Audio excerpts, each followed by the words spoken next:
আমি আহি বৰ্তমান এইটো পাইছোঁ দিল্লী মুম্বাই এক্সপ্ৰেছৱে হয় আৰু আমি দিল্লী আহিছিলোঁ তো বৰ্তমান আমি গুৰুগ্ৰাম হৈ পেলাই আমি এতিয়া বৰ্তমান গুৱাহাটী আহি আছোঁ আৰু আজি আমি বেলেগ এটা ৰাস্তাইদি আহিছোঁ দিল্লীৰ পৰা আমি গুৰুগ্ৰাম হৈ পেলাই এনেকৈ আমি মুম্বাই এক্সপ্ৰেছৱে হৈ পেলাই ইয়াতে আমি কমপ্লিট নাযাওঁ অলপ যাম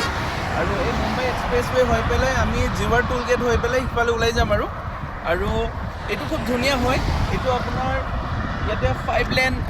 5 লেন নহয় একচুৱেলি 8 লেন হয় 8 লেন এক্সপ্ৰেছৱে হয় এইটো আটাইতকৈ ইণ্ডিয়াৰ আটাইতকৈ লংগেষ্ট এক্সপ্ৰেছৱে হয় এইটো 1386 কিলোমিটাৰ এইটো লংগেষ্ট হয় আৰু এইটো ফিউচাৰত 12 লেন কৰিবৰ কাৰণে মানে এক্সটেণ্ডেড টু 12 লেন হয় এইটো 8 লেন বৰ্তমান হৈ আছে ইয়াত যদি দেখিছে 1 2 3 4 5 কিন্তু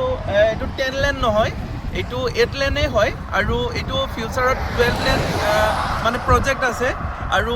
এইটোৰ ৰোডটো খুব ধুনীয়া হয় মানে বহুত ডাঙৰ হয় এইটো ৰোড আৰু বহুত মজাকৈ বনাইছে এইটো